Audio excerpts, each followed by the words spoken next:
Good morning. Good morning, good afternoon, good evening, whenever it is that you are watching the broadcast. Hello, hello, hello, hello, beloved. It's wonderful to be able to connect with you. Wonderful to be able to say hi. How are you doing? What's going on? For those of you who will be live, yay. Let's have fun. Let's connect. Let's play.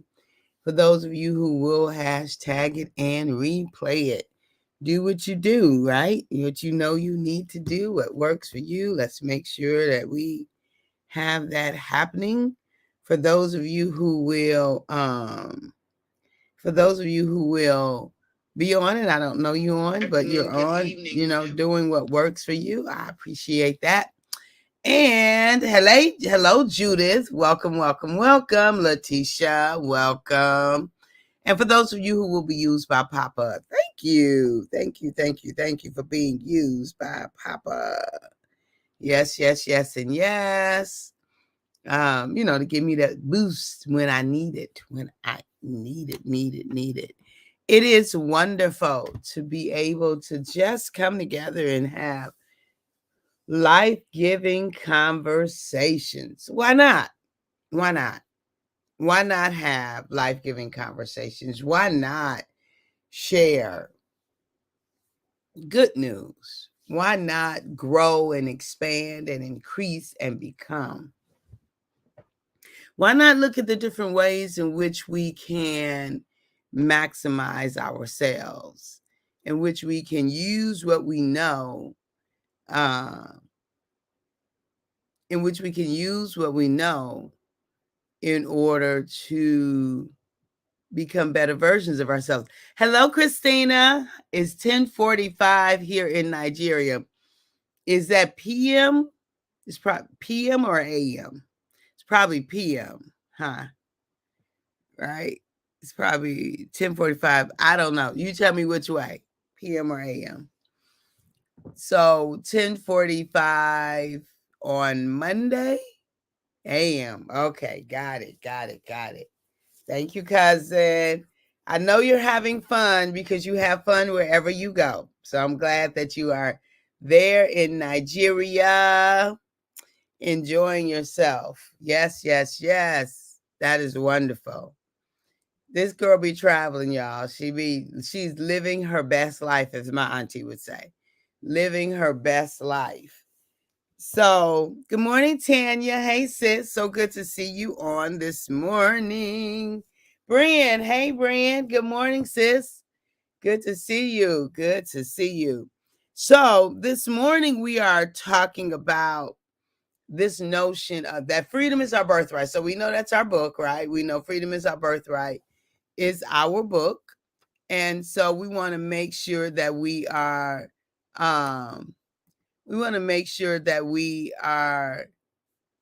let's see. I don't know how to do this. We want to make sure that we get the book and we read it and that we send responses to selflove at drcatherinejames.com. So we want to make sure that we send once we read it, I like to hear your opinion to see what your experience is with the book. And, I'm not necessarily doing anything official with it right now, but I'm just curious as to what your experience is. So I would like to know what that is. But this is the thing. The reason I'm talking about it today, freedom is our birthright, is because do you know how have you ever said to yourself or said it have you ever said to yourself or said it to somebody else, don't be right. Don't be talking about me. I'm gonna get them told because they need to keep my name out their mouth.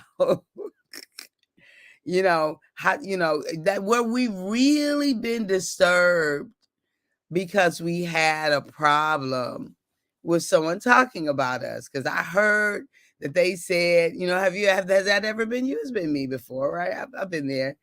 You pick up the phones. I heard you was talking about me. So in my today world, I think that's one of the most hilarious things that we could do.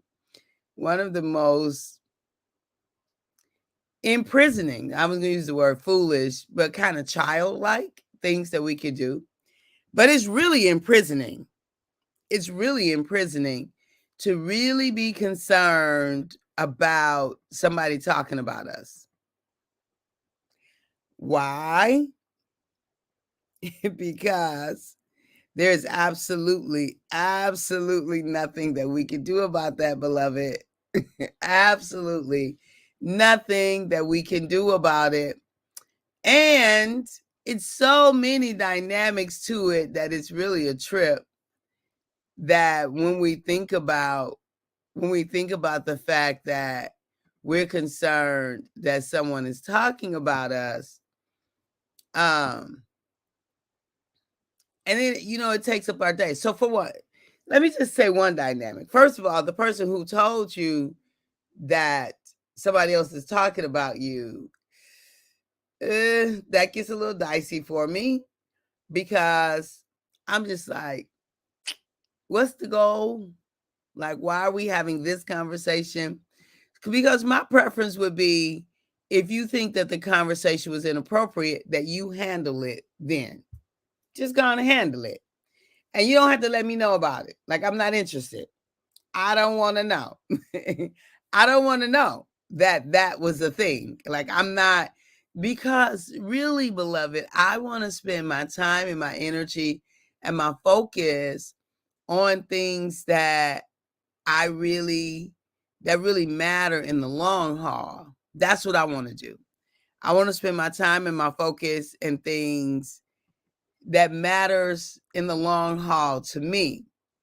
And if I am spending my time on things that I have no control over, number one, I have no control over it.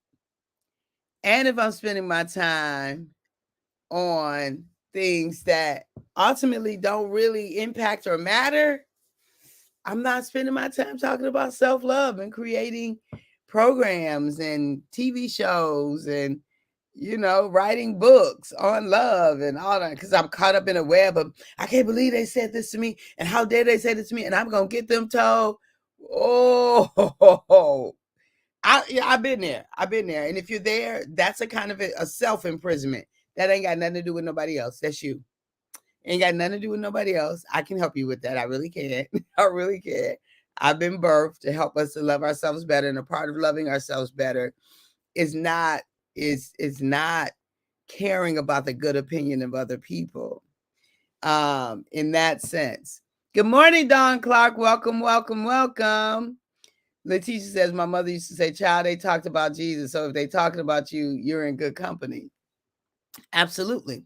And so let me tell you this. First of all, I know that it doesn't feel good. I know that. But you get to manage your feelings, and that's not an impossible hill to climb. It is not. It is a habit to build, number one. But number two, I heard something some years ago, and it's so powerful to me.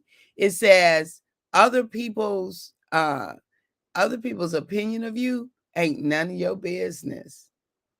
Other people's opinion of you ain't none of your business.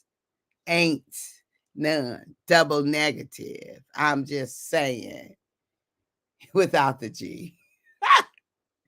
It ain't none of your business. Other people's opinion of you is none of your business, dear.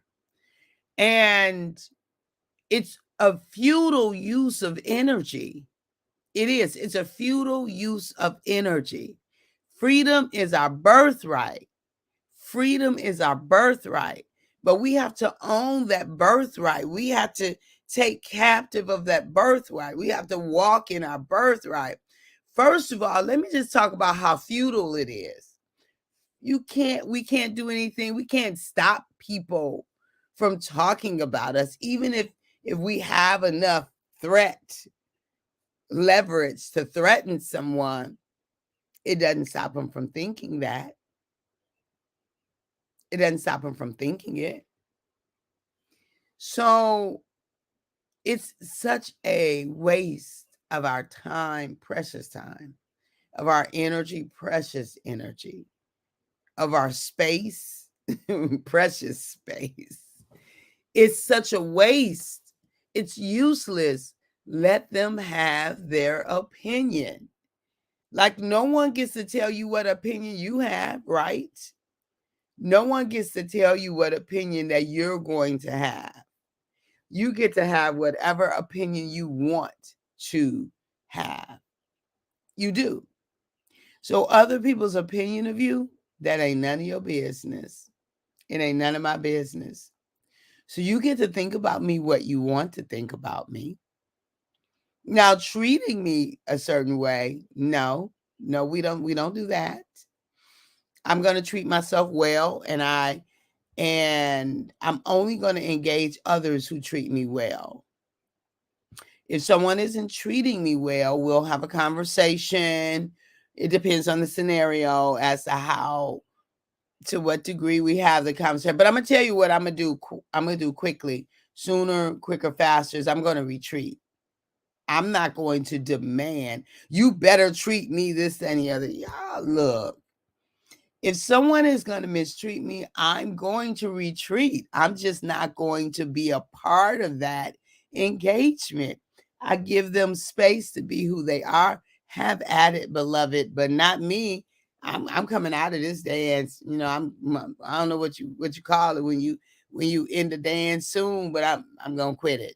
I'm like, nah, nope, I'm not. And I'm gonna give space for us to work it out if it's valued. I'm gonna give space for us to work it out.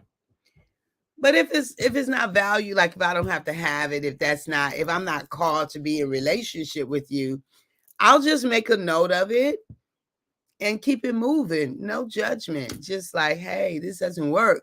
I get it. Everybody don't work for everybody, and this don't work for me because I don't take mistreatment. Nope.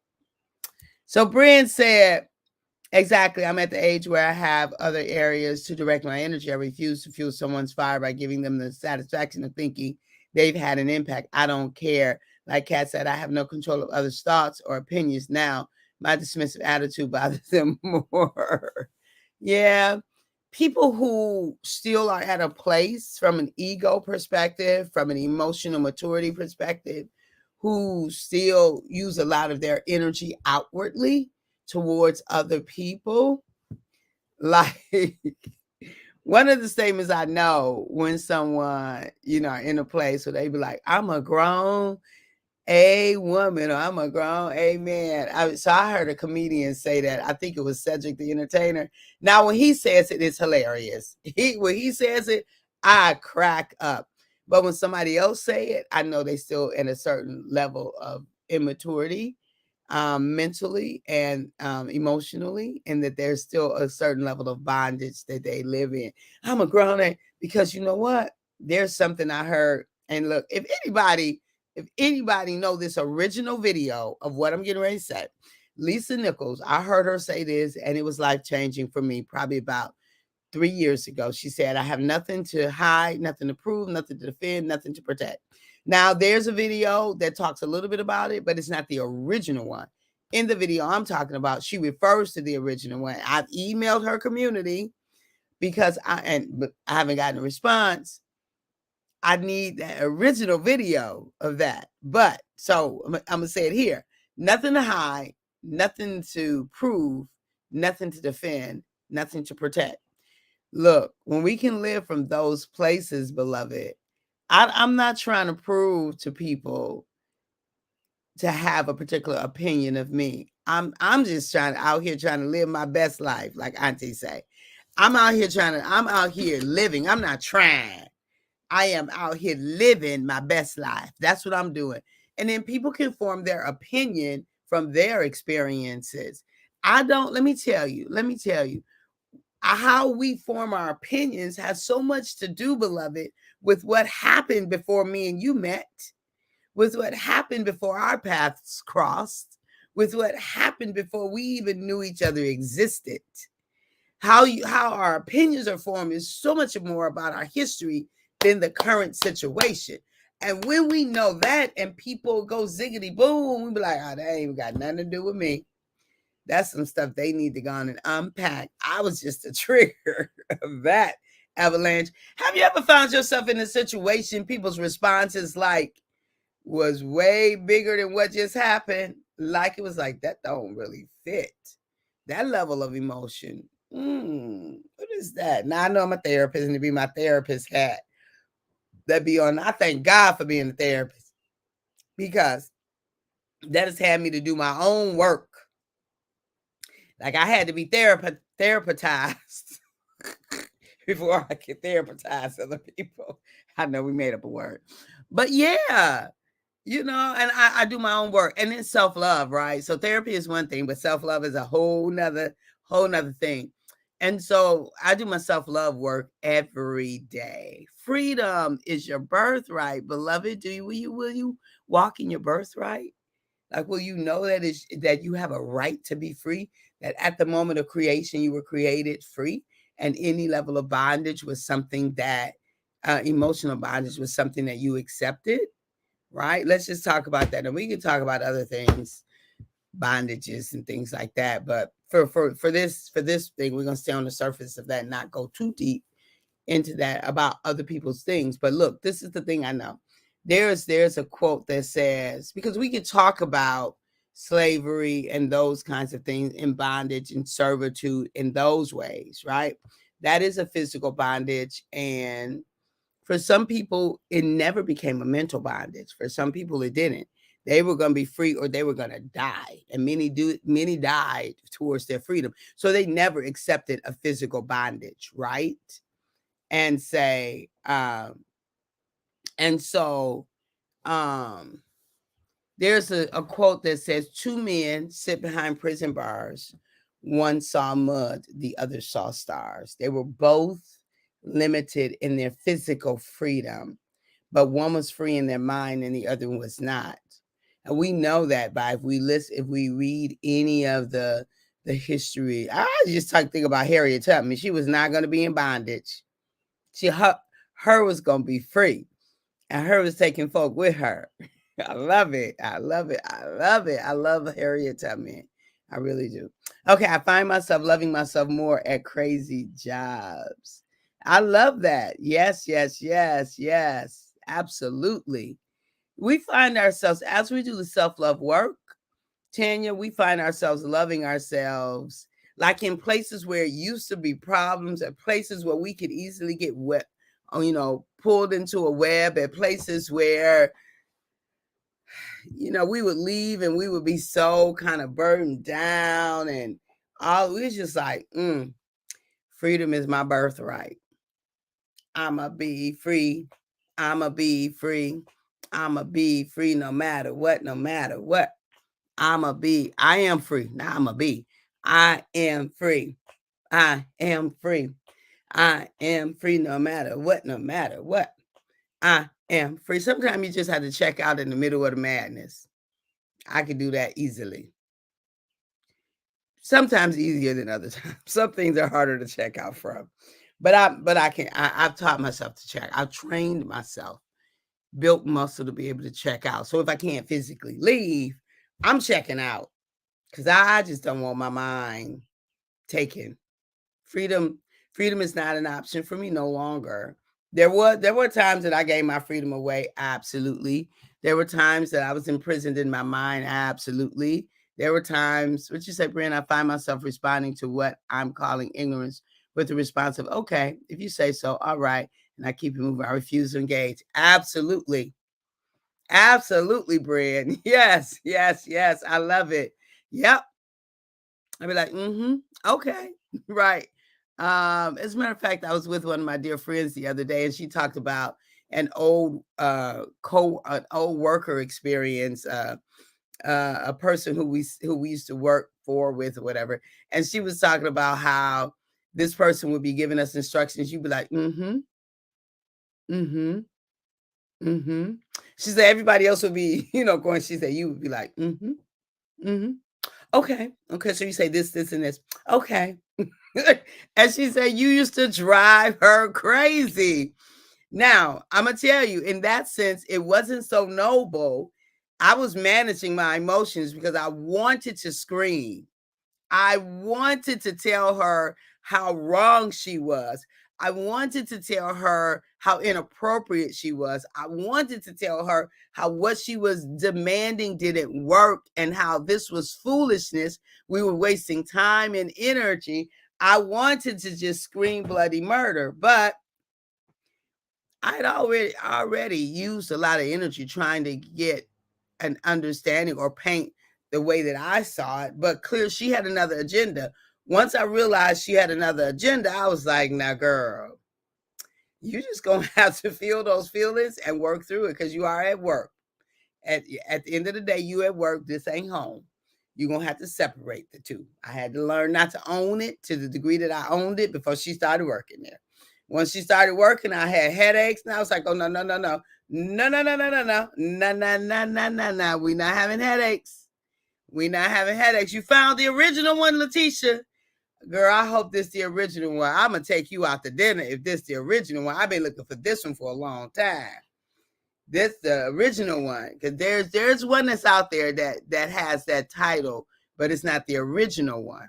Girl, if you find the original one, girl, we going out to dinner soon or wherever you want to go. But yeah, so I had to learn to release myself, and it wasn't an easy thing. But it gave me my freedom back. I had relinquished some freedom to her, to the situation because I, felt the need to. Okay. So, beloved, freedom is your birthright. Other people's opinion of you is none of your business. We're going to be talking about that all week long. So just take some time and mull over it and consider your thoughts around that. Where in your life are you allowing what other people's thoughts of you to control your life? And let me tell you, if you're still at the place where you're picking up the phone saying, I heard you say it, stop it. Stop it. It's okay. Let them have their opinion. And you might have to have conversations for real, but not from the places that we've been having conversations. You may need to show, but that kind of high school, middle school, elementary thing, well, don't be talking about me. Don't have my mouth in your my name in your mouth. Get my name out your mouth. I want people to talk about me. I really do. Go on and talk about me. Y'all, I'm gonna tell you this. I'm gonna get off. So one time I preached this in a message, and I said, I told, and church is family, right? I told them I talk about everybody in here, every last person in here. I said it's foolishness to think that we don't talk about each other. I don't talk about people. Yes, we do, right? In a sense, of course we do. We talk about people, and so, but I only spend my time talking about people who matter to me, who matter. I talk about everybody who matters to me at some point or time. If I'm not talking about you, I don't know you and or you don't matter. I don't use my breath, energy, and time talking about people who I don't know. I don't. So I'm gonna expound on that a little bit tomorrow. But yeah, so we don't worry about it. Now Scribe is queen of archives and can locate any information in a split second and post it. Love her pen in hand and access. I know, right? And she is the GOAT. She is the GOAT. I'm about to go look at it now, girl. Hi, Darlene. Welcome, dear. Welcome, welcome. I'm about to look at it now. All right, beloved, we are at time. At the moment that Abba gave us our breath, me and you, we forfeited, we relinquished, we gave up the right to not be amazing. You and I, we don't even have the right to not be amazing. You are amazing beyond your imagination. Hey, beautiful Darlene, you are amazing beyond your imagination. Give them something to talk about. Talk about love. Yay! Yes, she is the GOAT. She is the GOAT. Yes, yes, yes. That's right. Talk about love. Talk about love. So tomorrow we're going to talk about the message that I preach and we're going to unpack that a little bit. And if you got ideas about this conversation, send the ideas to self-love at drcatherineejames.com, self-love at drcatherineejames.com. You want to tune in Friday or record it or something, because we're going to have our first guest, our first in-person guest on Friday. So make sure you tune in on Friday, and I'll talk a little bit more about her tomorrow. A very special person in my life will be our first on-show live guest. Every last Friday of the month, we will have a live in-studio guest. So our first live in-studio guest will be this Friday. Make sure you tune in. I love you. I'll talk to you soon. Bye-bye. Thank you for dropping in, darling.